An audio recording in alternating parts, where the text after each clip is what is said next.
Boa tarde a todos. Dando prosseguimento ao ciclo de palestras do EAC 2020, neste ano online.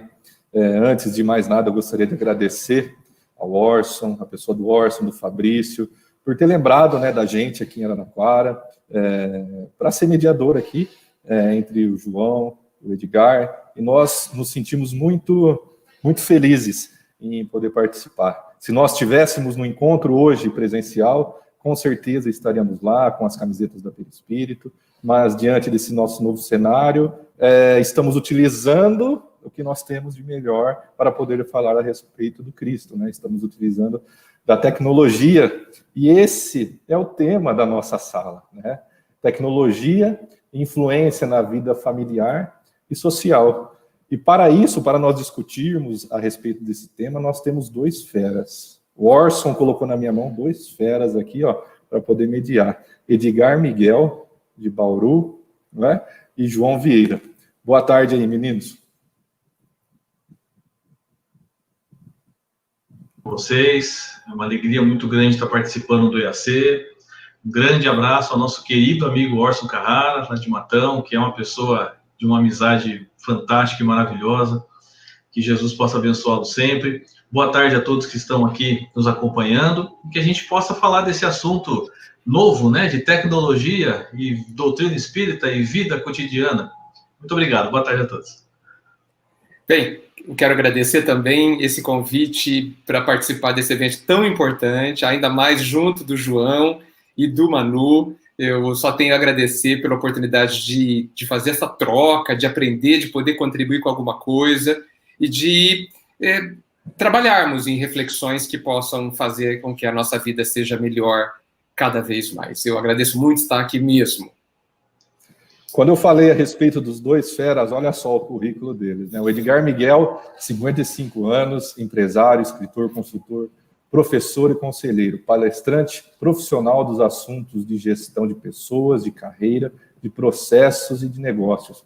Participa do SEAC, Centro Espírita Amor e Caridade, desde 1988, e o CEVP, Centro Espírita Vicente de Paulo, desde 2005, ambos em Bauru, trabalhando como esclarecedor em reuniões mediúnicas, passes, atendimentos fraternos, cursos e seminários e palestras. Atua na USE Intermunicipal de Bauru desde 2005, tendo exercido as seguintes funções: presidente por 6 anos e responsável pelo Departamento de Doutrina desde 2005 até o momento. João Vieira trabalha em Campinas, no Centro Espírita Allan Kardec, SEAC, e é coordenador do Núcleo de Estudos e Pesquisas do Evangelho, o NEP, no qual nós temos aqui também o NEP Francisco de Assis, que o Gustavo coordena, E o NEP dele se chama Eurípides Barçanufo. É empresário da área de tecnologia e atua no ramo desde 1997. Ou seja, gente com bagagem para poder falar a respeito de doutrina espírita e tecnologia. E diante do mundo de provas e expiações em qual nós estamos hoje, segundo o Evangelho, segundo o Espiritismo, nós temos também dentro desse mundo um mundo virtual. E é essa a nossa grande questão. Jesus, se Jesus estivesse aqui hoje, Jesus e os apóstolos, eles estariam utilizando toda essa tecnologia para divulgar os seus ensinamentos? Vamos lá, meninos. Eu costumo brincar, Eu falo que Jesus ele conseguiu ter a maior rede social da história sem nunca ter mexido com o computador. Você imagina se ele tivesse acesso à internet como hoje, Se na época que ele veio tivesse a internet, tivesse a tecnologia tão avançada. Então ele conseguiu seguidores, mas seguidores da sua verdade, Imagina quanto joinha, quanto like que ele não ia receber hoje em dia nas redes sociais. Então a gente vê que realmente o advento da tecnologia veio para nos ajudar. Eu tenho certeza que se Jesus tivesse encarnado entre nós nos dias de hoje, ele iria aproveitar muito dessa tecnologia, porque para ele deve ser uma coisa muito simples, Ele conhece, com certeza conhece isso já de muitos outros lugares, de outras paragens onde ele já passou. Então acaba sendo algo que ele iria usar. E aí, com certeza, que é um dos temas que a gente vai tocar. Ele iria usar da forma boa, ele iria usar da forma correta, ele iria usar da forma a criar frutos, Que esse que é, na verdade, o uso da tecnologia. quando a gente fala da tecnologia, vamos imaginar uma pedra. A pedra você constrói uma linda casa, ou você pode rachar a cabeça do seu irmão tacando na cabeça dele. É o uso que você dá que faz o bem ou que faz o mal. Então, eu imaginaria hoje os apóstolos, né, escrevendo o evangelho, compartilhando, né, enviando por e-mail, enviando por WhatsApp, por SMS, e todas as formas possíveis de compartilhar informação, e ele já teria aí uma capacidade de se integrar, né, de entrar nos lares de uma maneira também diferente. Agora, eu fico pensando, se ele fez o que ele fez, sem ter o acesso à tecnologia da época, né, se ele trouxe tantas pessoas para o lado dele, para ouvirem o que ele tinha para dizer, se ele encantou tantos corações sem o uso da tecnologia, hoje teria, acho que, uma forma muito mais abrangente dele chegar nisso daí. Fantástico, João. Eu concordo com você. Eu acho que tudo que a gente tem, né, tudo que a ciência descobre, toda a tecnologia, ela é sempre uma ferramenta, né? E como ferramenta não é nem boa nem má, né? Ela não é má em si, nem boa em si mesma. Inclusive, isso vem ressaltar a importância da consciência humana, né? E a responsabilidade que está em nossas mãos. Nós, que somos a obra-prima do Pai, né, nós temos a responsabilidade de entender que tudo à nossa volta, tudo que a gente entende, enxerga, descobre, constrói, ela tem um objetivo pedagógico, né? Tem o objetivo de fazer com que a gente descubra a nossa própria grandeza, revele a nossa própria luz, enfim, que a gente se realize, que a gente se desenvolva, evolua, cresça, né? Então, se a gente chegou hoje no nível de desenvolvimento tecnológico que nós temos, é porque esse conjunto de ferramentas que está à nossa disposição, ela é muito útil para nós, né? E certamente, se Jesus estivesse nesse momento, com esse nível tecnológico disponível, ele iria nos mostrar como é que se usa super bem esse conjunto de ferramentas, né? Ele também tinha algumas ferramentas à disposição, né? Ele tinha o burrinho, né, que fez com que ele entrou em Jerusalém, né? Ele tinha... os livros já existiam, né? Tinha ali o que ele consultava no Velho Testamento. Então, tinha um conjunto de ferramentas, né, que ele sabia usar muitíssimo bem, né? Então, o primeiro ponto, já para colocar mais questões aí na nossa conversa, é que nós não podemos endemoniar a tecnologia, tá? O mau uso dela não tem nada a ver com ela, tem a ver conosco. E isso traz de volta para a gente a responsabilidade do que fazer com as ferramentas disponíveis.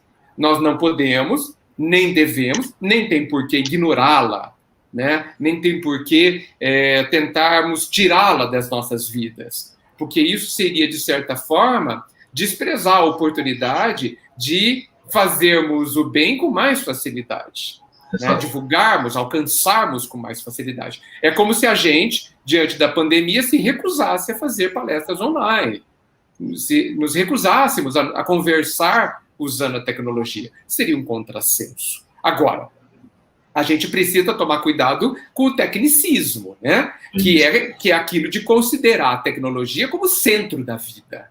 Ela não é. Não há ferramenta que é centro da vida.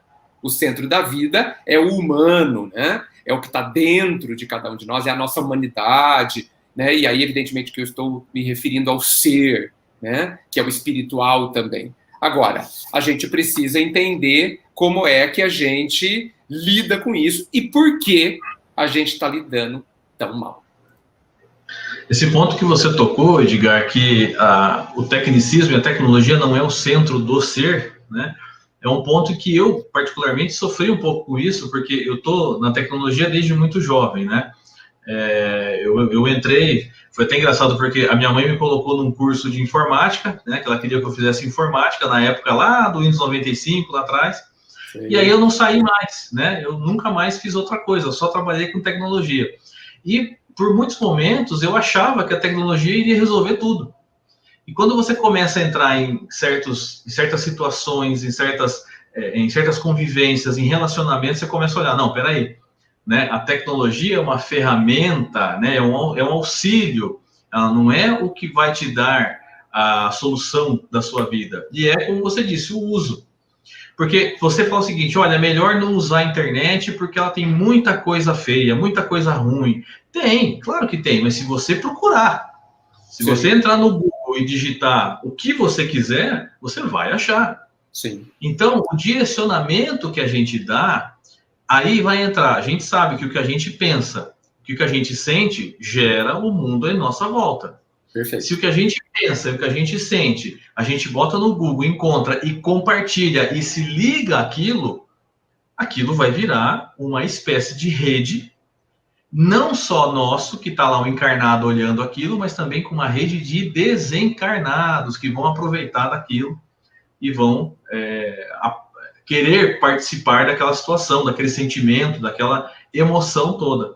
Então, é realmente isso, é um cuidado muito grande que a gente tem que ter com o que a gente procura, o que a gente busca, porque Jesus disse, né, buscar e achareis, né? Então, vai buscar que você vai achar, se você buscar, você encontra, né? E ele não conhecia o Google na época ainda, então se ele tivesse o Google hoje, ele ia falar, dá um Google e achareis. E realmente, você vai encontrar aquilo que você buscar. É aquilo que você faz dela que vai te dar o resultado da sua vida. Puxa, fantástico, João. Fantástico. De fato, puxa, perfeito isso. Nós só encontramos, e aí eu inverto, o que a gente procura. Porque quando Jesus disse isso que você colocou, quem procura acha, ele estabeleceu uma lei, que é a lei da sintonia. Tá certo? Quando ele diz que aonde está o seu coração está o seu tesouro, né, ou o seu tesouro está onde está o seu coração, então isso está dizendo sobre nós. O que eu procuro na internet, como eu uso a tecnologia, está falando de mim. Está falando dos meus interesses, está revelando os meus interesses. E é muito interessante que muitas vezes revela a mim mesmo. No nosso não autoconhecimento, se eu observar com cuidado o meu comportamento, o que eu procuro, eu acabo descobrindo aonde está o meu coração, na verdade. Né? Então, é muito isso mesmo. E eu acho que isso, o que você disse, representa um grande alerta, inclusive a nós espíritas, porque eu acho que muitas vezes a gente funciona como se o pessoal do Big Brother, eles se esquecem que eles estão sob observação. Né? A gente também.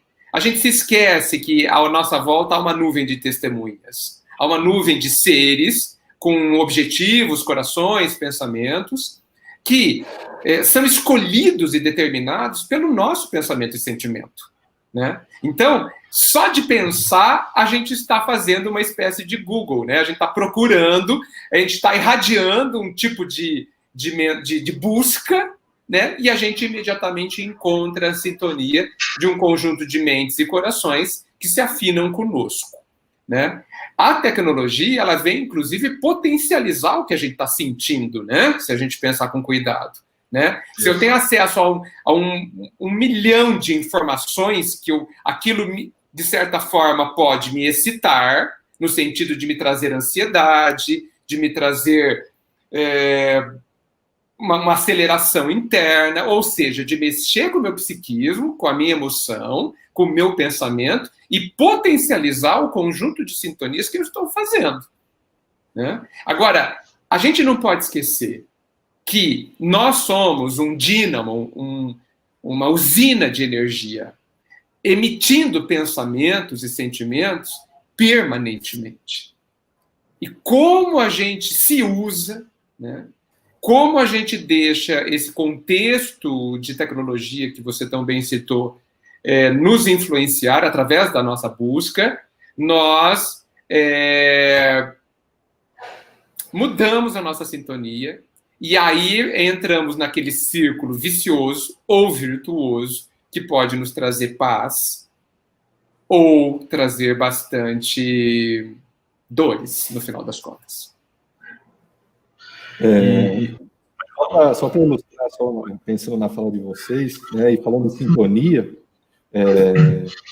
imagina só, né? Para nos conhecermos, né? Para a gente ver quais são as nossas companhias espirituais, a gente, né? Basta olhar o nosso coração e ver o que eu estou sentindo, o que eu estou emitindo, o que eu estou recebendo, né? Se nós fizéssemos um comparativo com a internet, se nós fizéssemos uma análise do nosso histórico do Google Chrome aí, desse sábado ao sábado atrás, se nós olhássemos os sites que nós visitamos, os comentários que nós fizemos no Facebook, no Twitter, que tipo, né, de espíritos nós atraímos para conviver e interagir conosco nesse mundo virtual também, né?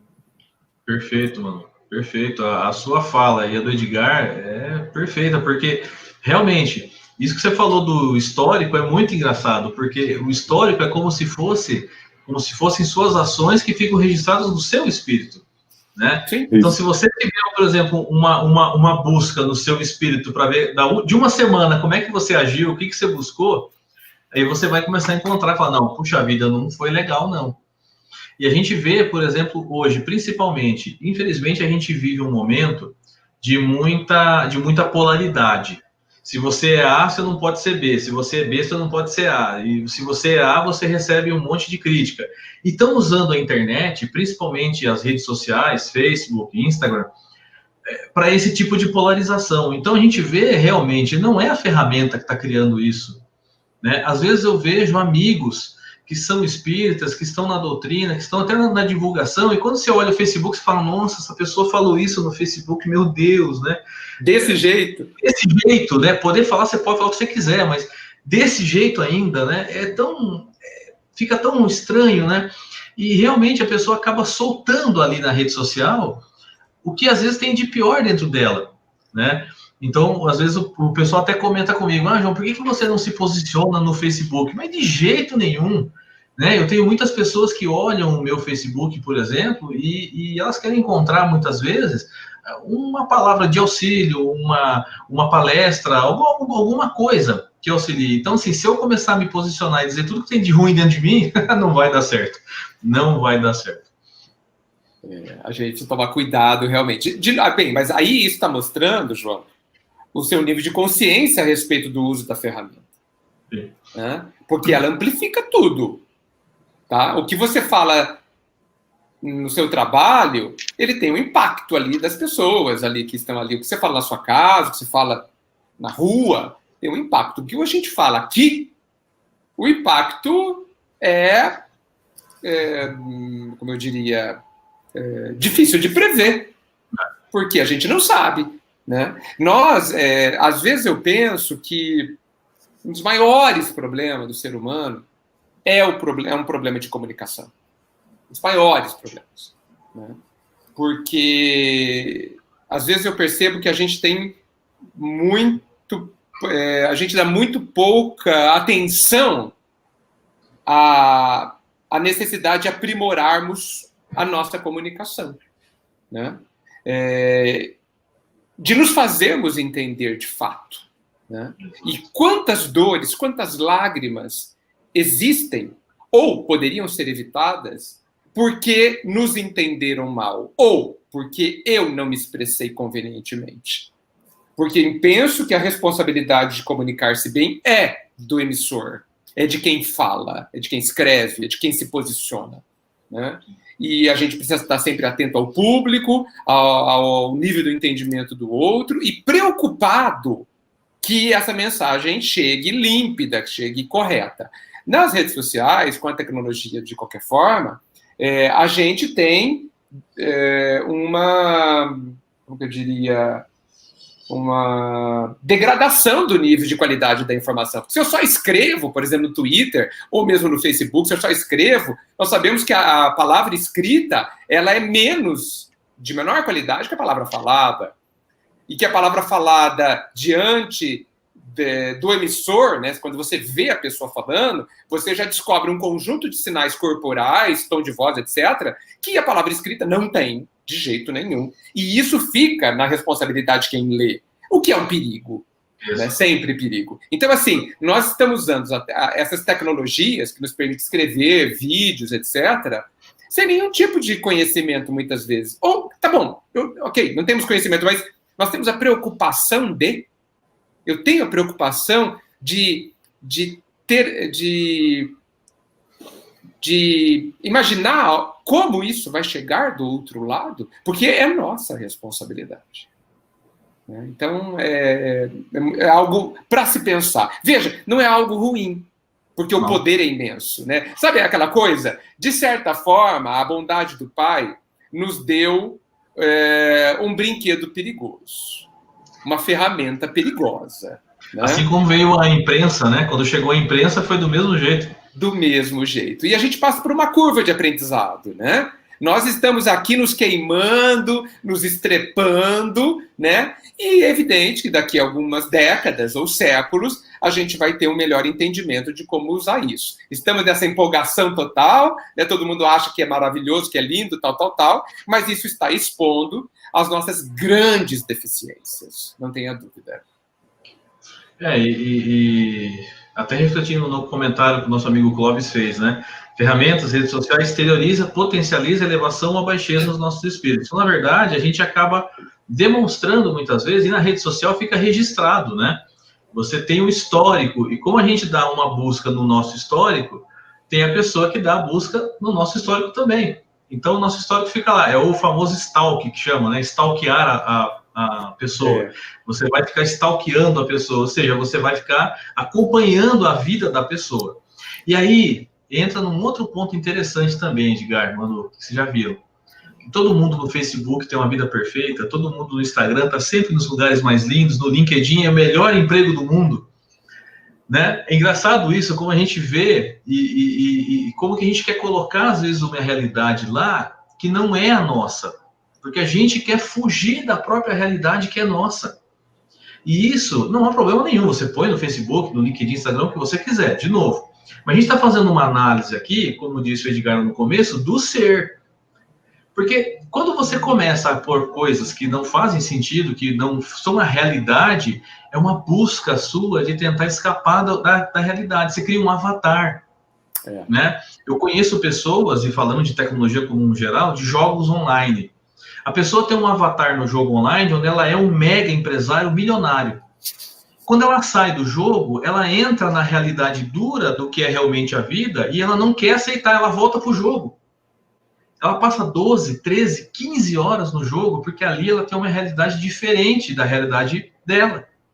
E isso é um grande perigo, né? É um grande problema, porque você acaba perdendo as oportunidades reais de você fazer a transição do seu espírito, né? De você crescer, de você se regenerar cada vez mais. Sim, fantástico. Manu, você quer falar alguma coisa? Não, eu estava pensando na fala do João aqui, e ontem eu estava vendo uma série que chama Modern Family, não sei se vocês conhecem. Netflix. E tem uma personagem lá que ela vivia no celular ali, né, não sei o que, falando, enfim, a vida dela era no celular. De repente ela perdeu o celular. Aí ela começou a reparar na natureza, começou a pegar um livro, né? Começou a ver que a vida é além desse mundo digital, é além desse estereótipo que é vendido, porque muitas vezes a gente entra numa certa depressão e a gente começa a ver lá no feed do Instagram que todo mundo é feliz e a gente não é. Você fala, não é, exato, você fala, tem alguma coisa errada, né? Será que sou eu o problema? Então, é bom que a gente entenda que todos que utilizam a ferramenta são humanos e têm belezas, né, e têm defeitos. Tem até uma brincadeirinha que o pessoal manda muito por WhatsApp, que é assim, que adolescente perdeu o celular e reencontrou com a mãe que fazia 6 meses que não conversava com ela, tipo, dentro da mesma casa. Então, acontece muito isso. E quando acontece, o Edgar, Manu, deixa eu jogar mais uma provocação antes do Edgar falar.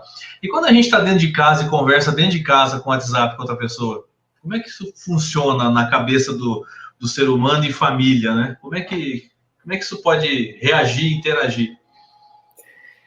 Olha, eu acho que a tecnologia não causou nenhum problema à família. Apenas mostrou os problemas que estavam aí. Não vejo uma ferramenta com esse poder. Até porque ela não tem consciência. Quem tem consciência somos nós. Né? A gente não pode esquecer que as coisas só acontecem com a permissão divina, né? Então, a tecnologia, ela existe porque a bondade do mestre entendeu que ela seria útil. Ok? O comércio foi a mesma coisa. Quando o comércio surgiu após a Idade Média, ele surgiu por interesses evolucionários da vida. Né? A gente precisava se conectar. Foi o começo da globalização, que agora está no seu nível, não sei se máximo, mas um nível bastante alto. Começou com as grandes navegações, com o comércio, com as trocas, né? E nós já sabemos que o comércio tem evitado muitas guerras, porque se tornou pouco interessante guerrear, tá certo? Então, assim, tudo tem objetivos bastante nobres. O grande problema é que nós, na nossa imaturidade e infantilidade, a gente exagera, né? E o que era bom fica venenoso, né? Como todo veneno, que é só uma questão de quantidade. Então, a tecnologia, ela vem... deixa eu fazer um parênteses antes. Quando a gente fala de tecnologia, a gente não está falando de internet, certo, João? Sim, tecnologia... A gente está falando de tecnologia... tecnologia é tudo que tem a ver com técnica, tá bom? Isso. Então, fazer um desenho é uma tecnologia. Existe uma técnica para você desenhar bem. Existe uma técnica para você pintar em óleo. Existe uma técnica para você tocar o instrumento. Exato. Né? Então, quando a gente fala de tecnologia, a gente está falando de tudo. Não estamos falando da internet apenas, mas englobando-a. Então, a tecnologia é fantástica. Eu agradeço de joelhos, todo dia, quem inventou a anestesia. Sim. Tá certo? Que é uma tecnologia. É de joelhos. Quem inventou o ar-condicionado nesse calor que nós estamos chegando, né? Assim, eu tenho que pagar todo dia para ele. Essa pessoa que eu não sei nem quem é. Né? Mas tudo aconteceu por conta da bondade do nosso Pai. Então, o que a tecnologia está mostrando em relação à família? Ela vem ser, a tecnologia, uma lente de aumento. Né? Ela está declarando, ela está expondo, ela está colocando no outdoor, né? Ou no mundo das redes sociais, o que está acontecendo nas relações humanas. A partir da família, em todas as relações humanas. E o que está acontecendo? As nossas relações estão péssimas. Péssimas. Né? Demonstrando para todos nós que, praticamente, a gente não aprendeu muita coisa sobre relacionamento humano. Né? A gente não entendeu direito o manual do relacionamento humano, chamado Evangelho, o que ele está dizendo. É só isso. Né? Então, a tecnologia vem nos ver no detalhe que, realmente, uma pessoa no quarto conversa com outro no outro quarto através de... E depende da palavra maldita, não de maldita, não bem colocada, tá certo? Maldita, não bem colocada, eu paro de te responder. Por isso, Edgar, que sempre no final das frases tem que colocar um emoji. Já ajuda. Ajuda. Para que você não foi grosso. Exatamente, ajuda. Agora, não se pode educar alguém pelo WhatsApp. Sim. Não é possível. É mais confortável? É. Porque você não está cara a cara com a pessoa. Tá certo? Exato. Por isso que, entrando aqui no nosso mundo espírita, é muito mais fácil doutrinar um espírito desencarnado do que fazer atendimento fraterno. Muito mais fácil. 10 vezes mais fácil.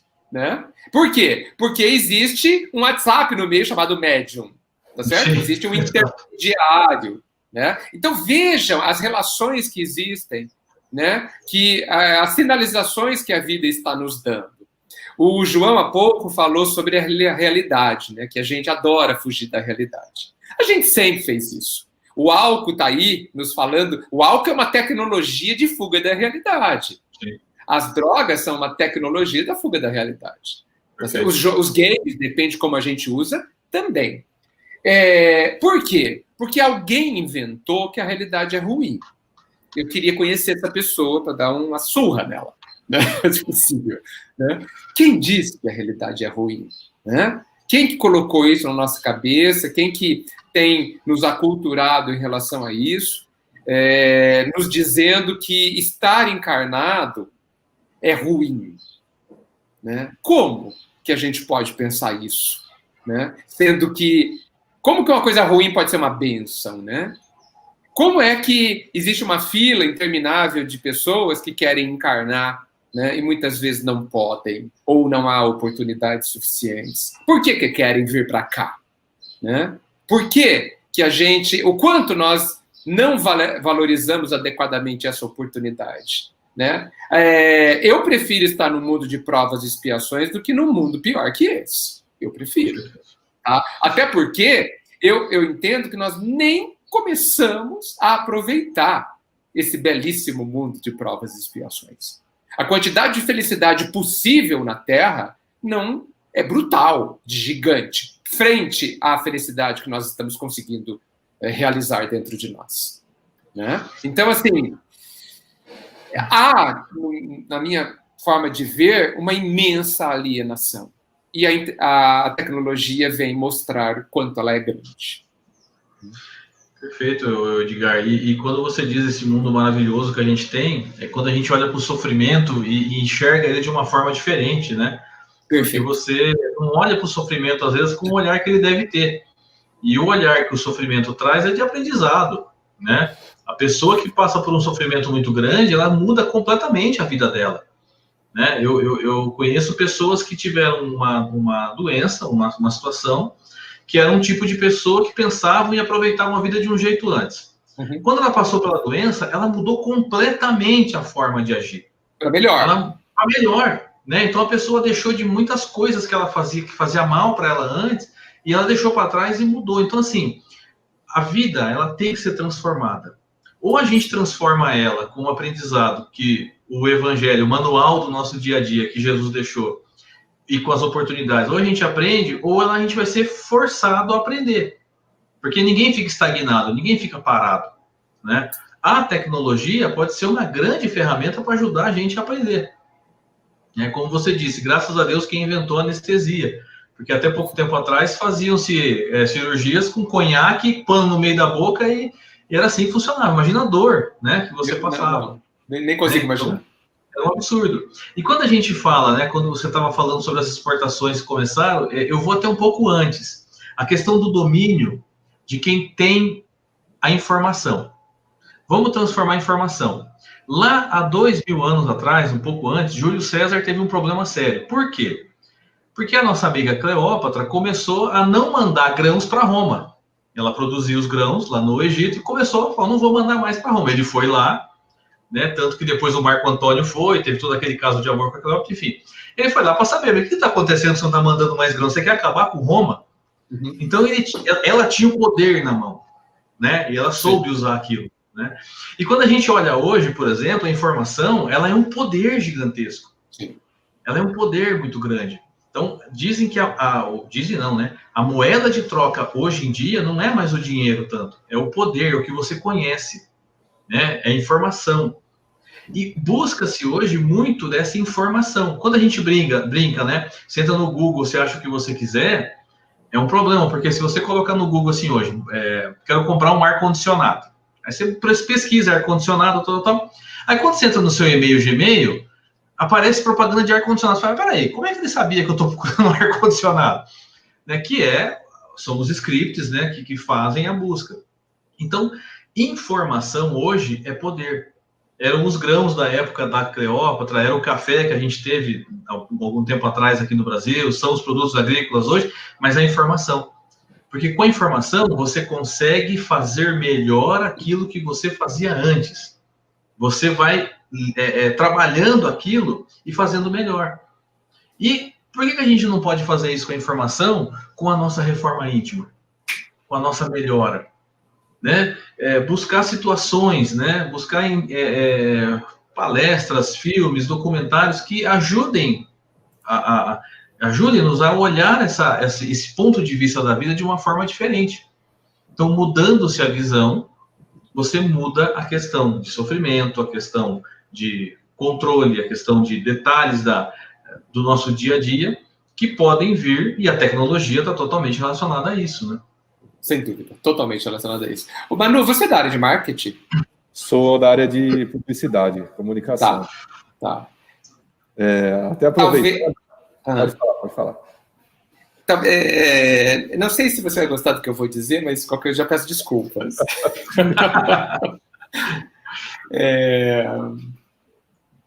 Manda.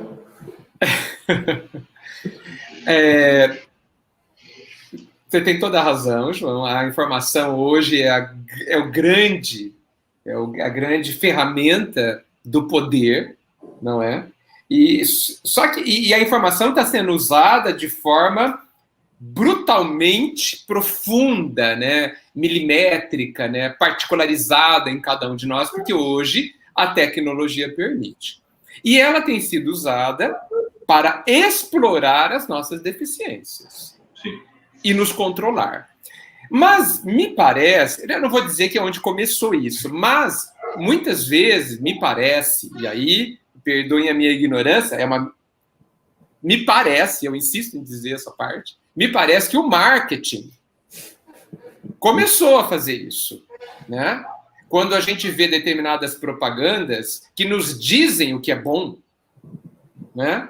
Que colocam o cigarro diante de um carro belíssimo e etc., ele está entendendo as nossas deficiências. Ou aquele imenso M, quando você veja da fome. Exatamente. Né? Entrando nas brechas das nossas fragilidades psicológicas, vou resumir, da nossa inconsciência, do não conhecimento de mim mesmo, né? E ali nos convidava, né? Criava tentações.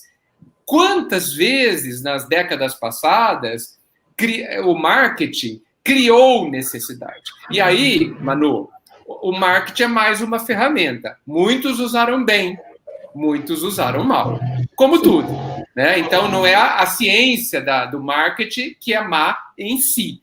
A ciência do marketing é maravilhosa, né? Como toda ciência de estudo e trabalho é maravilhosa. Sem dúvida, é um trabalho fantástico. Mas, na nossa ignorância, a gente usa muito mal. A Elaine fez um comentário a respeito do Dilema das Redes, que é um documentário do Netflix. Né?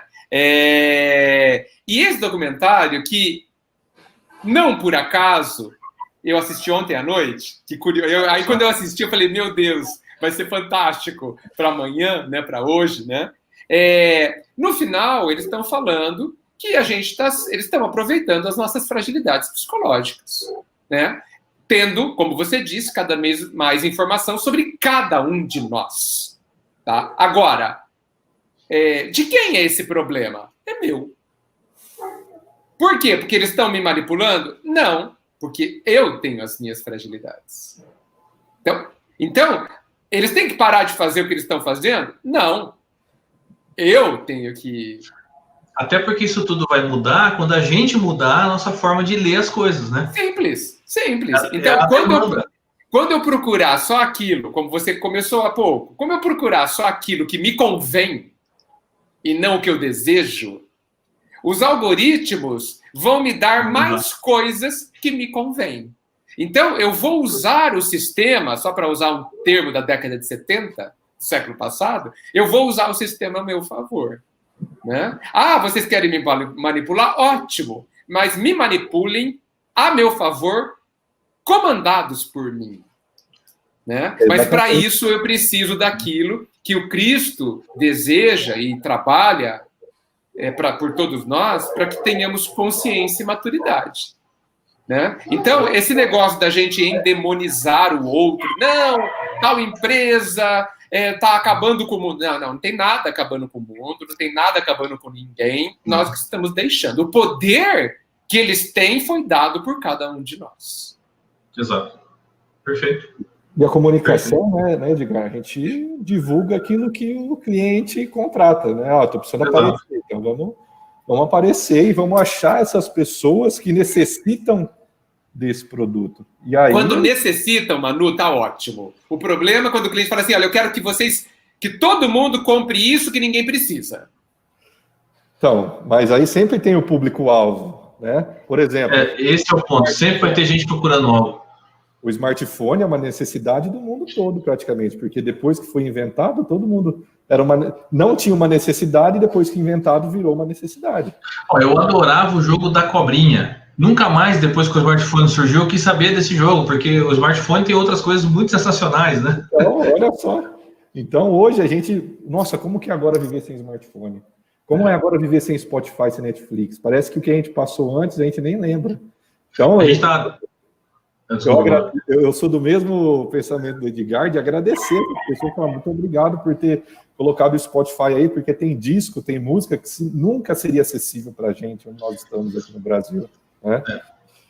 A gente estava até brincando antes da gente começar aqui a nossa transmissão, 10 anos atrás, a gente estava no Orkut, tirando foto com a máquina que gravava no cartãozinho de memória, colocava o cartãozinho de memória no computador, baixava as fotos, subia no Orkut. Era essa a realidade nossa. Há 20 anos atrás, não tinha nada disso. Né? Você não tinha um celular que tirava foto, você não tinha rede social, nada. Então, o tempo ele vem diminuindo cada vez mais de acordo com o que nós vamos buscando.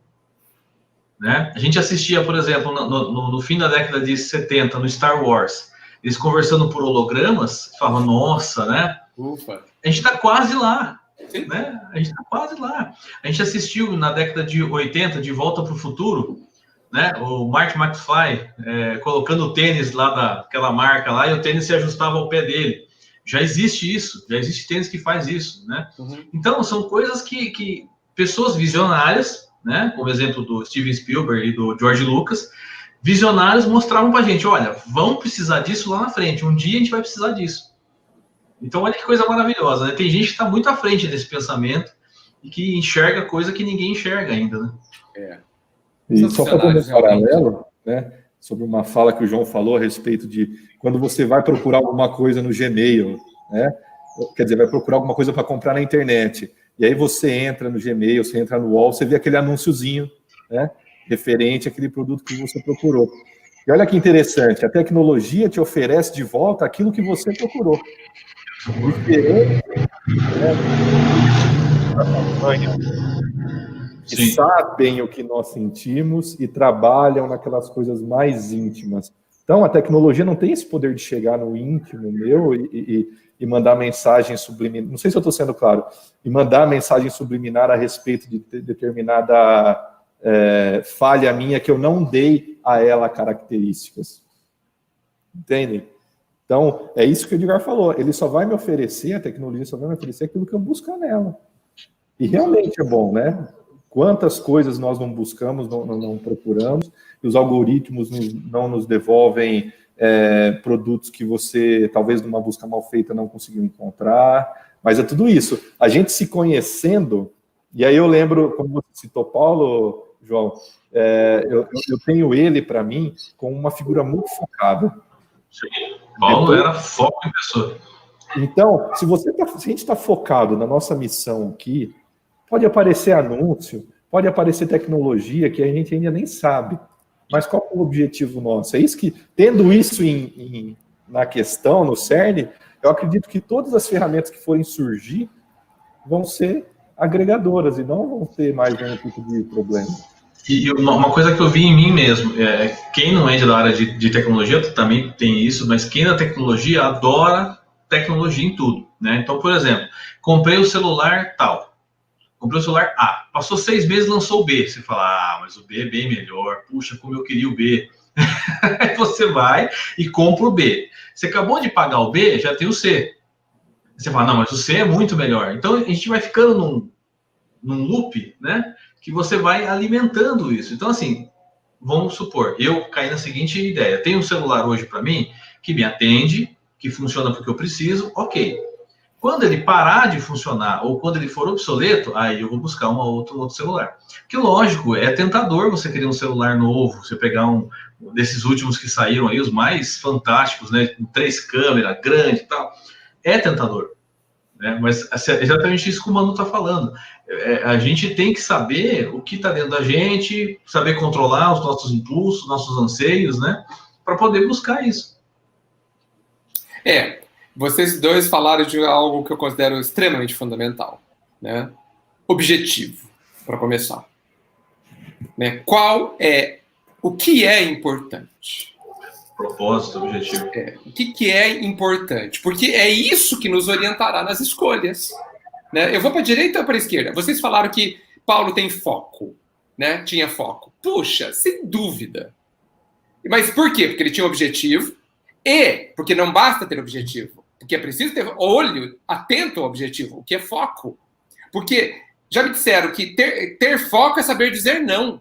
Não a tudo que não é objetivo. E isso é muito difícil. Quando você diz, não, eu não vou comprar um celular que acabou de sair, por quê? Porque o meu me atende.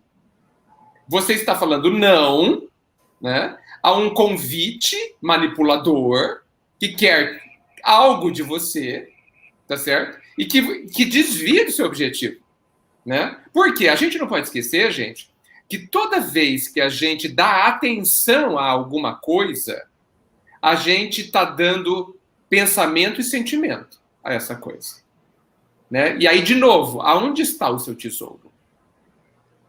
Né? Puxa, mas é super importante eu comprar um celular hoje. Esse é o seu interesse.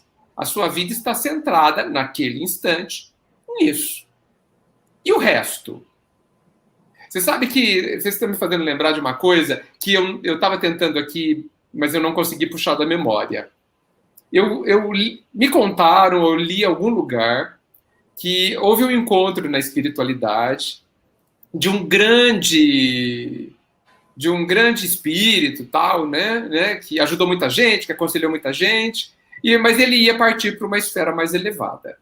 E um grupo de pessoas quis fazer a última pergunta para ele, né? E perguntaram para ele que, apesar de ele ter tido uma vida fantástica e ter ajudado tantas pessoas, que última coisa ele poderia dizer à humanidade ou àqueles que estavam ali para ajudá-los? E ele falou que uma das coisas mais importantes para que ele e para que todo mundo ficasse bem é que cada um cuidasse da sua vida. Eu fiquei chocado, inicialmente. Falei, nossa, que conselho mais simples, né? Fiquei pensando no impacto da novidade. Mas isso é óbvio, né? Que simples, não tinha nada mais importante para dizer. Mais importante...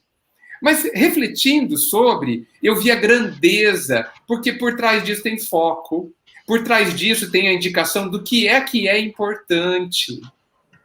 Porque, veja, quando a gente sair daqui, não vão me perguntar a mim sobre a vida do Manu nem do João. Não vão me perguntar. Talvez nem me pergunte da minha esposa, do meu pai, do meu filho, talvez nem me pergunte.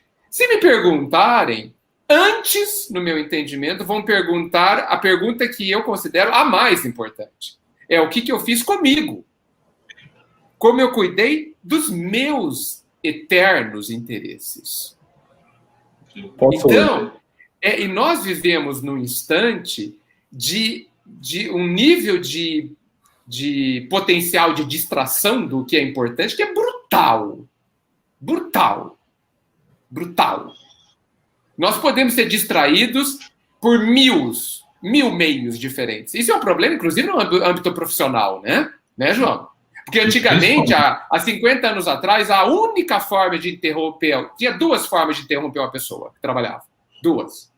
Tocava o telefone e alguém entrava na sala da pessoa. Só. Não precisa 50 não, 30, vamos pensar assim. 30, tá bom. Duas formas. Hoje tem 200. É a pessoa do meu lado direito, esquerdo, né? Porque é tudo só livre. No celular dessas 200 tem uma 100. No celular tem 200. Não tem mais fixo, ok, tudo bem. As pessoas podem...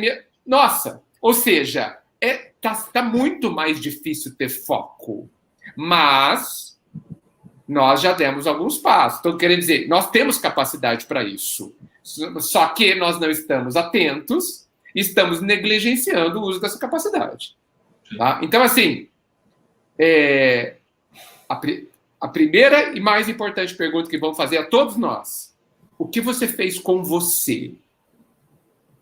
Não é, eu acho que não é o que você fez do seu filho. Porque para você cuidar do seu filho antes, você precisa cuidar de você.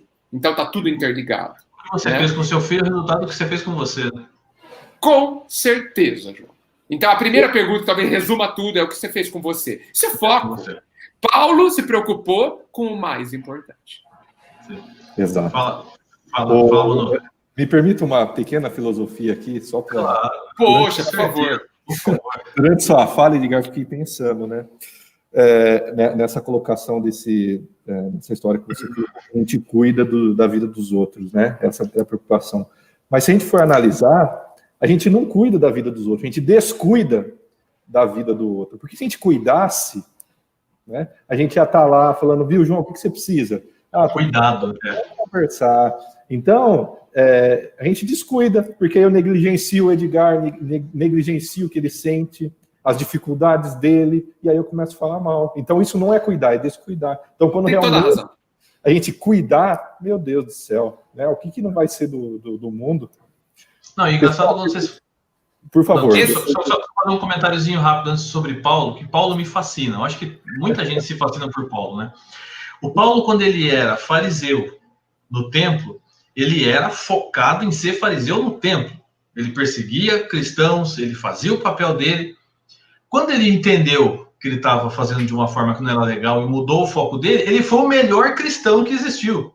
Né? Ele foi mas João, me permita, não foi o que Estevão disse para ele ao morrer? Exato. Quando ele conhecer Jesus, Abigail, vai defendê-lo até o final. Vai defendê-lo até o final. E foi o que ele fez. Então, assim, isso até me arrepia falar isso, porque o Paulo, ele foi de um foco impressionante. Impressionante. Fala, Manu. Não, Edgar ia fazer um comentário, porque tem duas perguntas para nós aqui. Vamos lá. Já esqueci. Vai em frente. Você lembra. A Neuza perguntou aqui um pouquinho antes, né? O que vocês nos dizem sobre as crianças ainda pequenas que se prendem aos jogos de videogames? Teria alguma utilidade para o desenvolvimento cognitivo da criança quando utilizada com controle e moderação? Olha, eu cresci jogando Pac-Man, né? Na minha época era o Atari, né? Eu cresci jogando Pac-Man. Até hoje jogo videogame, né? Alguns jogos, inclusive, que não são tão indicados, mas a gente entra nesse mundo virtual às vezes. Mas faz tempo que eu não jogo, mas às vezes eu jogo. Eu acho assim, para criança, tudo que for lúdico vai ajudá-lo, né?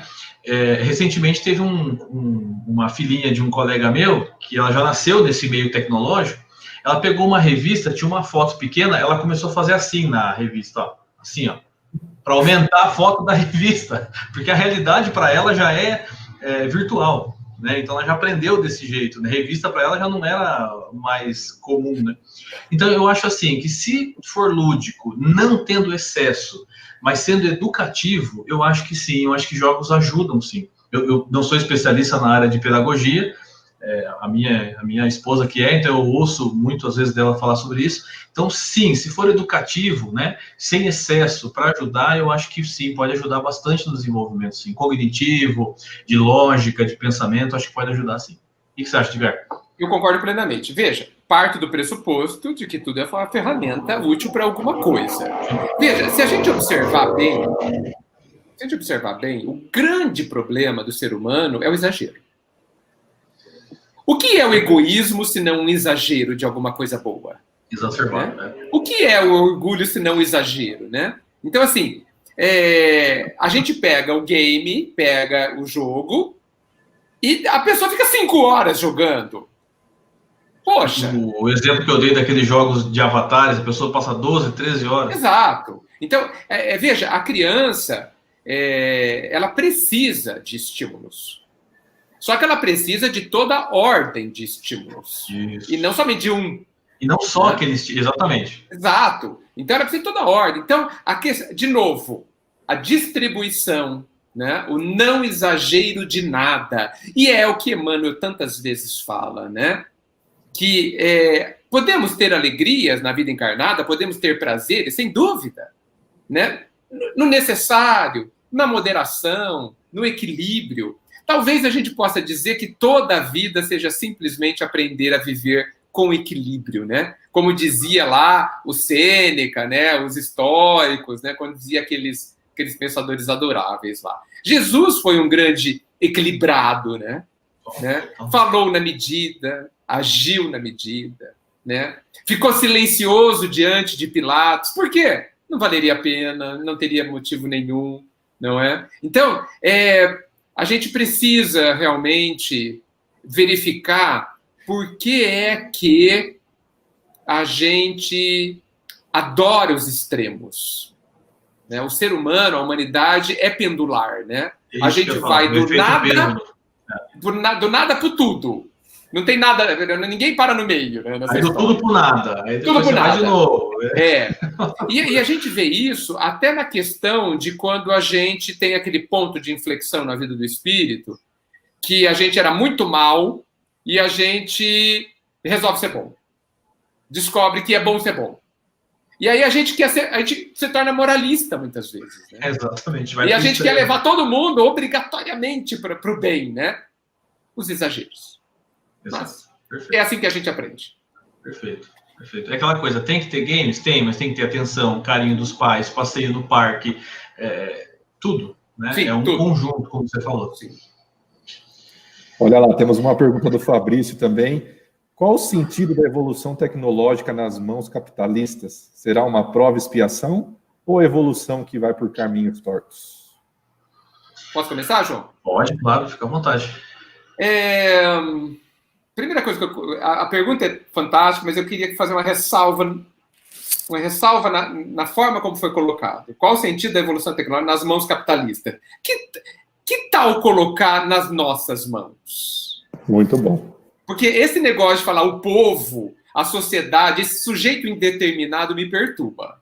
Né? A polarização de novo, né? Exatamente. A responsabilidade é do outro e não nossa. Do outro, não. Né? Os políticos, eu não sou político, então, claro que 100% da população humana é política. Tá certo? Age politicamente, tem impacto. A partir do momento que você fala, não sou político, você já está sendo político. Você é político, né? É uma ação política, né? Então, assim, primeiro, qual o sentido da evolução tecnológica nas nossas mãos? Bem, uma prova, uma expiação, um teste, um exercício, né? A prova tem o objetivo de avaliar, né? E eu acho que a vida, ela trabalha com teste, exercício, prova, expiação, tudo misturado, junto e misturado, como diz a música, né? A prova, ela não tem o objetivo de causar dor, ela tem o objetivo apenas de avaliar, tá certo? Então, quem enxerga a dor na prova são os nossos olhos imperfeitos e infantis que não querem fazer muita coisa para ser feliz. Né? Então, eu entendo que é um momento de aprendizado, né? Ou seja, ganhamos um brinquedo novo e estamos tentando entender como usá-lo a nosso favor. Tá certo? Só que dentro de nós tem muita ignorância ainda, muita inconsciência. Então, a gente usa o que a gente tem, né, diante do brinquedo novo. Se a gente usar com exagero, como parece que é o caso, ela vai se tornar um instrumento de dor. Por quê? Porque nós vamos viver as consequências do exagero, do mau uso. Da mesma forma que se usar mal uma bicicleta, vai doer. Simples assim. Né? Simples assim. Então, agora, tudo isso vai causar evolução? Certamente. Porque tudo causa evolução. Tudo o que a gente faz implica em aprendermos algo. E nós aprenderemos. Né? Quando a gente pode aprender pelo benefício que a gente conseguiu tirar da nossa utilização de qualquer ferramenta, ou pela dor do mau uso. Os dois retornos, né, permitem que a gente avalie, se conheça e tome uma nova decisão. E assim evoluímos, no meu entendimento. Perfeito. Eu lembrei agora, a gente está estudando lá no nosso NEP, nosso núcleo de estudos, a parábola do... A gente passou pelo credor incompassível, agora a gente está falando sobre os talentos, né? Então, o primeiro talento, a primeira pessoa foi dado 5 talentos, ao segundo 2, ao terceiro 1. O 5 fez 10, o 2 fez 4, o 1 enterrou por medo. E aí, quando volta, ele fala assim, porque do 5 virou 10, servo bom. Porque fostes fiel no pouco, será fiel no muito. Quando ele pega o de 1 que enterrou, ele fala, servo mal, não fostes fiel no pouco, não poderá ser fiel no muito. O que eu estou querendo dizer com isso? A tecnologia vai aparecer no nosso planeta conforme a gente for sendo fiel no pouco. A gente conseguiu usar ela para, no mínimo, fazer o que é preciso? Conseguimos. Então, vamos para o próximo passo. Curas nós vamos descobrindo conforme nós formos merecedores. E não merecedores no sentido de um fulano merece, não. Merecedores no seu uso. O que vai determinar, por exemplo, a nossa sociedade quando a gente vai deixar de ser um planeta de provas e expiações e passar para a regeneração? Não vai ser o planeta que vai acordar amanhã, agora é regeneração, viu, gente? Não. Ele vai ser o planeta regenerado, quando grande parte da população for regenerada. A gente vai ser merecedor de algo maior quando a gente tiver grande parte do que nós temos, né, feito com bom uso, dado um bom retorno. A gente fala, mas a gente vê o mundo tão perdido, as notícias. Claro, se você vê notícias de televisão, você vai ver o que tem de pior, porque é o que vende, é o que a pessoa quer ver, é o que a pessoa quer assistir. Tem alguns jornais que você pega, que você assiste, é perigoso sangrar a tela, né? Começa a pingar no chão ali, tanta desgraça que aparece.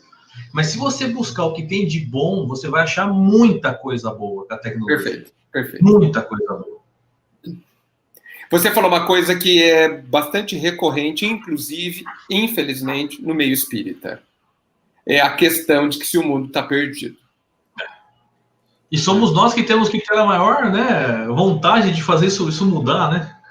Veja, eu acho que o mundo está muito bem, obrigado. Veja, eu não estou falando do mundo terra, eu estou falando que nós estamos indo muito bem. Concordo. Gente, os seus cabelos estão contados. Não cai uma folha da árvore. O que isso quer dizer no texto? O Cristo é o governador do planeta. Poxa, está tudo sob controle. Está tudo certo. Está tudo andando como é possível andar. E se a gente fala que o mundo está perdido, então a administração do Cristo já... A gente está pondo em xeque a administração do Cristo. Sim. Tá. Isso Cristo. No final do Cristo. Isso significa, no final das contas, falta de fé. Falta de entendimento e de confiança em quem está no comando. Esse é o grande ponto. Não tem nada. Mas essa pandemia, nós estamos perdidos. Está tudo bem, gente. Está tudo ótimo. É só exercício. Né? Só exercício. Edgar, acho que pegando uma carona no seu pensamento a respeito do mundo perdido, será que essas pessoas que dizem isso, será que não é para meio que se eximir da responsabilidade de mudar onde elas estão também? Porque no meio espírita sempre se tem pelo menos aqui, conversando com os amigos, um pensamento de que virá outro Divaldo, virá outro Simonetti, ninguém está a fim de assumir e falar, não, deixa comigo aqui que eu vou seguir. Olha, eu acho que sim, viu, Manu? Nós ainda, talvez inconscientemente, estamos esperando um Salvador que faça o que nós temos que fazer. Por isso que eu não gosto muito de chamar Jesus de Salvador. Porque o jeito que ele salva é diferente dos outros. Né? Por exemplo, como que chama aquele cara que salva a vida na praia? Ele salva diferente de Jesus. Sim.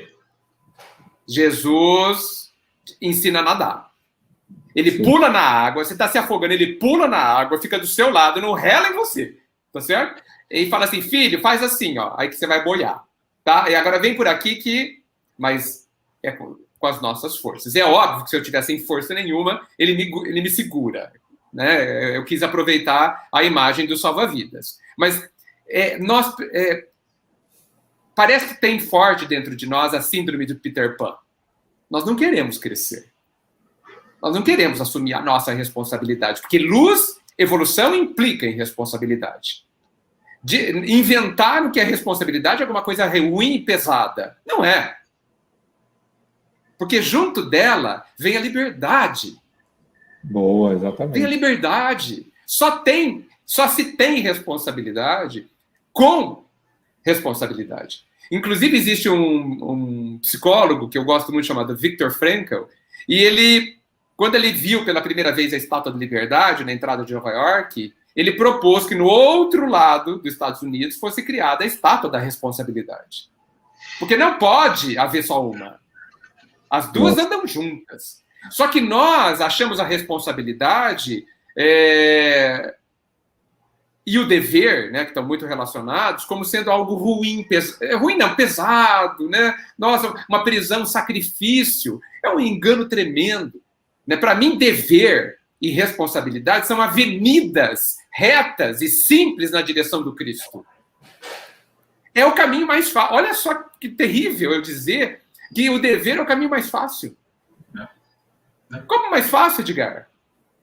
Se ele é o mais difícil, não, você só não quer fazer. Porque se você tem liberdade sem dever, você se perde.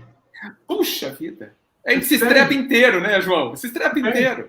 Por isso, quando a gente experimenta a liberdade, isso entra lá no Livro dos Espíritos, o determinismo, a gente vai experimentando a liberdade espiritual aos poucos. Né? Tem coisas que a gente não pode escolher ainda, que é o determinismo. Tem coisas que a gente já pode escolher, que é o livre-arbítrio.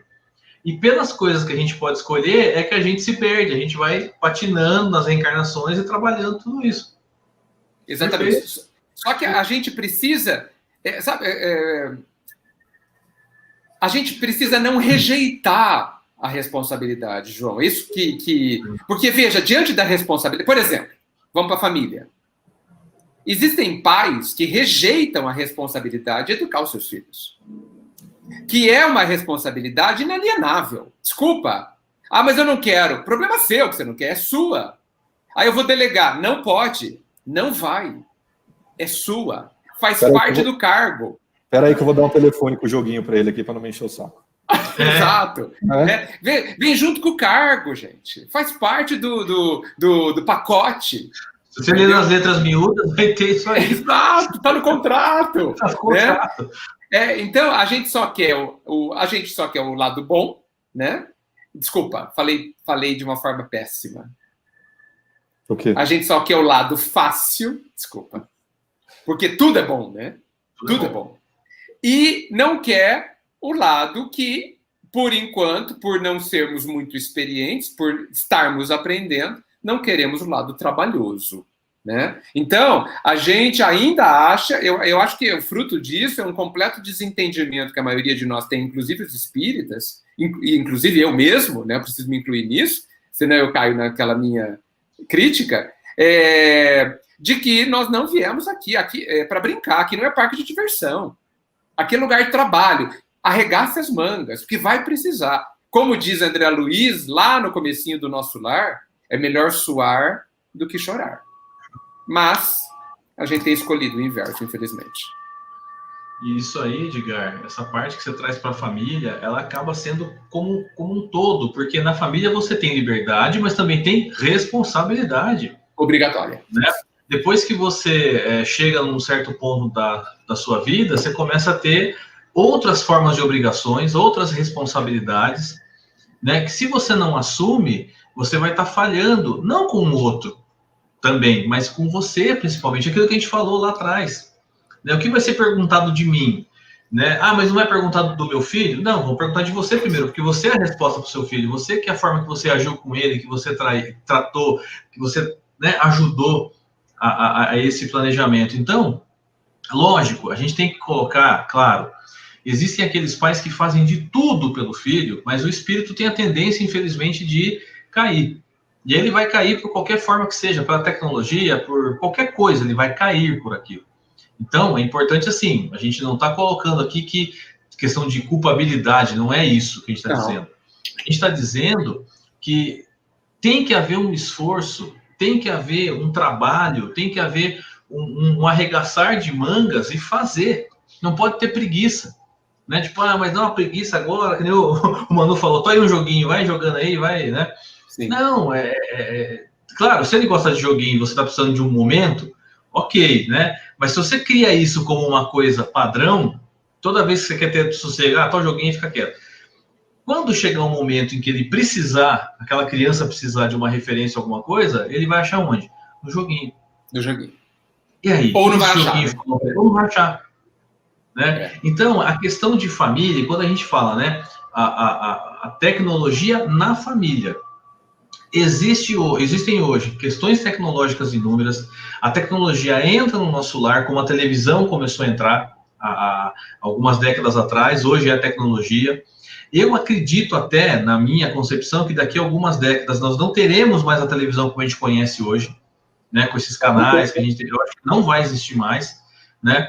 A internet veio para ficar e ela vai crescer cada vez mais. Então, nós temos que aprender a lidar com isso. Exato. A lidar com a internet, né? Eu acho uma coisa interessantíssima, porque, por exemplo, eu vou dar um exemplo pessoal. Eu ensinei minha mãe a usar o WhatsApp. Ela deve estar até vendo o vídeo agora, um beijão. Eu ensinei ela a usar o WhatsApp.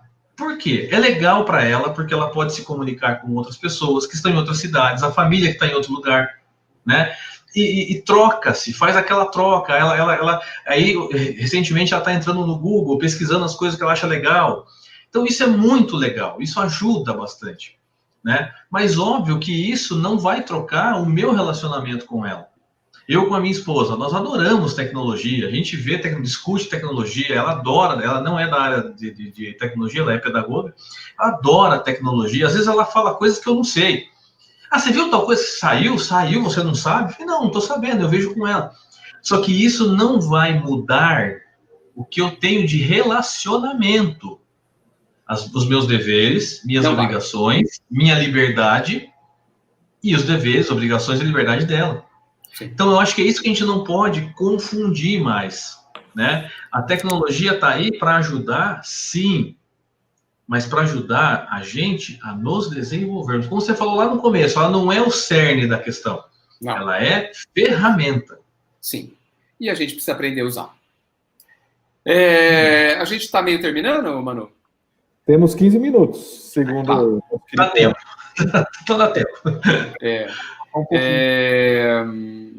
É isso, de fato, João. A gente ainda continua com as mesmas necessidades de 100 anos atrás, tenho a impressão, né? Infelizmente, a gente ouve pessoas falarem, mas eu tenho que trabalhar, eu tenho que... eu tenho problemas com eu tenho que. Eu tenho problemas, né? Porque parece que eu estou sendo obrigado a. Né? Eu prefiro dizer que eu escolhi. Porque no final das contas, eu acho que escolheu mesmo. Aí eu tenho que trabalhar tanto, precisa ser tanto, né? Precisa. Eu tenho que, porque... Então, a gente cria uma sucessão de amarras e aí você se vê realmente totalmente enrolado nessas amarras. Até porque o eu tenho que é uma forma de a gente fugir da responsabilidade do que eu escolhi. Exato. Eu tenho que, parece que alguém me obrigou, né? Eu tenho que ter um carro, tenho que ter uma casa. Não, você, e aí de novo, definiu certas coisas como objetivos e está seguindo o seu objetivo. Então, você não tem que. Você escolheu. Alguém deve estar pensando ao me ouvir. É como se fosse fácil. Ninguém disse que é fácil. Aliás, eu acho que a palavra difícil é o que eu mais ouço nos centros espíritas. Todo mundo fala, Edgar, mas é difícil, é difícil. Gente, chega. E será difícil. Ponto. E vai ser difícil até quando? Até aprendermos. Porque assim... Era muito difícil eu ler, até que eu aprendi a ler. Ficou super fácil depois. Né? Então, assim, já que nós viemos aqui para aprender, precisa de esforço. 909 está aí. Né? A gente... Eu ia falar isso. O Edgar está flertando com a 909. Eu vou chamar ela aqui, ó. Olha, a 909 talvez seja a pergunta mais impactante para mim. A resposta. Para vocês? Por favor, para todo mundo. Tá na mesma página. Mas leia a resposta devagar, tá? Tá, beleza. Você fala para eu parar, então.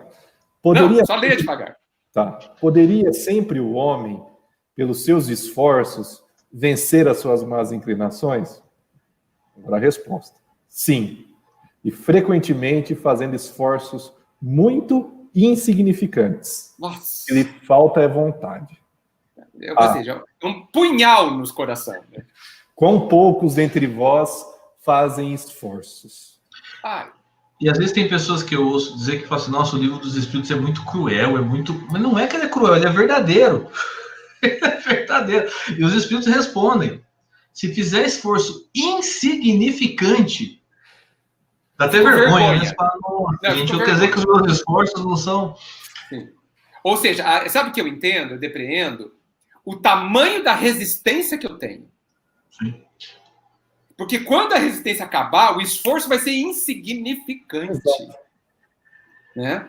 Então, gente, sim, a gente vai trabalhar o dia inteiro e à noite estarão os nossos filhos, a nossa esposa ou o nosso marido esperando o melhor de nós. Sim, é assim. Né? Aliás, quando a gente for trabalhar, vão existir pessoas lá, pessoas, esperando também o nosso melhor. Por quê? Porque o Pai nos cercou de pessoas para que a gente seja feliz, para que a gente aprenda a ser feliz. A gente tem que ser equilibrado e cumprir o nosso dever na família, no trabalho, aonde estivermos. Ah, mas isso é difícil. Até a gente parar de oferecer resistência, querendo uma outra vida, uma vida que, lamento, não existe e não existirá, até que a gente construa. Eu vejo pessoas falarem, eu não tenho uma boa família. Ok, construa. Construa a boa família que você... Os meios estão aí. Jesus foi claríssimo, terás o que deres de ti. Foi claríssimo, a cada um segundo as suas obras. Você quer uma família melhor? Então, seja alguém melhor na família. E amanhã, logo mais, você viverá numa família de paz, de alegria, de sintonia, de afinidades. Né? Agora, não entregue para a tecnologia o que você tem que fazer. Exato o que eu ia falar. Mas eu mandei um e-mail para ele não leu. Gente, não é desculpa, né? Não é desculpa. E assim, como disse Gandhi, seja você a mudança que você quer ver no mundo. Fantástico. Olha só a responsabilidade de volta, né? O poder de volta. Então isso é muito libertador. Estamos caminhando para 1h20, muito agradáveis, por mim eu ficaria mais. Né? Nossa, eu nem vi passar. Eu também, nem vi passar. Eu tava com medo de 1h20, que eu achei tanto, né? Eu falei, nossa, 1h20, meu Deus! Não deu nem... Mas foi muito bom. Fazer as considerações finais para que a gente possa encerrar. Quem se habilita primeiro? Eu comecei, agora o Edgar então começa na finalização, depois eu faço. Pode ser? É justo. É justo. Equilibrado, justo. Vixe, ó. Cortou a cabeça. Vou desligar o microfone só para ouvir aqui, ó, tem ruído. Eu acho que a gente não precisa ter medo de viver. Né? Todas as gerações dizem que vivemos no pior dos mundos. Né? Todas as gerações dizem que o mundo estava perdido. Eu ouvia meus pais dizendo isso, meus avós dizendo isso. Né? Ouviremos nossos filhos um dia. Mas está tudo bem. Né? Não tem nada perdido, não tem nada sem propósito, não tem nada errado, a não ser a nossa própria incompreensão de nós mesmos e das coisas. Então, que a tecnologia não seja uma ferramenta que nos cause dor. E isso está nas nossas mãos. Esse deveria ser o motivo de alegria. Eu posso pegar de volta o poder que eu dei a alguém. Eu sempre vou poder fazer isso. Quando eu escolher ser responsável, quando eu escolher seguir os valores nobres da vida, tão claramente expostos por Jesus e pelos grandes filósofos, eu vou estar no poder da minha vida, no controle da minha vida. Nós que temos tanto medo da falta de privacidade, que as pessoas vão me manipular, basta não se deixar manipular. E para isso é preciso que você se foque em você. Nós somos o centro da nossa vida. E por isso precisamos viver a nossa vida, como foi dito hoje. Né? Isso é uma apologia ao egoísmo? Evidente que não. Mas a consciência, né? A vivermos com consciência, descobrindo por que eu faço o que eu faço, por que eu sinto o que eu sinto e penso o que eu penso. essas deviam ser as nossas grandes preocupações. O estudo do Evangelho, do Livro dos Espíritos, de Kardec, enfim, das grandes e boas obras, são necessárias para que eu me conheça. Porque é o que importa. Porque eu preciso começar a viver o que eu chamo de vida verdadeira, que no meu entendimento não é a vida espiritual, mas a vida interior. A nossa vida interior está vazia. Estamos preenchendo da multidão avassaladora que está fora, né? E que pela tecnologia super exagerada, né? Tecnologia que nós deixamos acontecer. Mas dentro de mim mando eu. Quando eu tomar posse desse território. Então, eu acho que o Cristo está nos convidando permanentemente a vivermos a vida verdadeira, para pararmos de somente existir e começarmos a viver. E eu entendo que foi por isso que ele disse que ele veio trazer vida, e vida em abundância. Entendo que aí mora todo o problema. Porque quando eu começar a viver a vida consciente, aos poucos, sem pressa, não a vida super consciente do Cristo, nem dos grandes, mas a vida consciente possível, aquela que eu já quero, aquela que eu não quero perder de vista, aquela que eu caio muitas vezes, mas estou ali me levantando de olho nela de novo, nós chegaremos lá. E nós vamos conseguir criar cada vez mais paz dentro de nós, que é o que 100% da população humana precisa e está desesperada por não ter. Jesus está nos abençoando, que nós não tenhamos dúvidas disso. Muito obrigado. Muito bonito, Edgar. Isso é exatamente isso. E quando a gente vê, uma das coisas mais difíceis que a doutrina espírita me ensinou é quando você começa a entender a doutrina espírita e ela fala que a responsabilidade da tua vida é tua. Isso é o mais difícil da gente aceitar. Porque a gente aprende a sempre ter coisas externas que causam. Ah, foi a internet que me fez cair. Ah, foi o grupo lá, o pessoal do grupo do WhatsApp que me provocou e eu acabei fazendo. Ah, foi... Então a gente começa a falar, não. Né? A doutrina espírita pega a nossa vida, põe na mão e fala, é tua, vai que é tua. Né? Então a gente começa a perceber que a gente pode mudar a nossa vida com os nossos atos. Então, se uma coisa não está dando certo e o resultado que você vê daquilo não é bom, você começa a mudar, você muda a forma de agir. O mudar é fácil? Não, claro que não é fácil. Eu costumo sempre brincar, você pode pegar o evangelho de cabo a rabo, e nenhuma das passagens está escrito, então serás fácil. Não tem.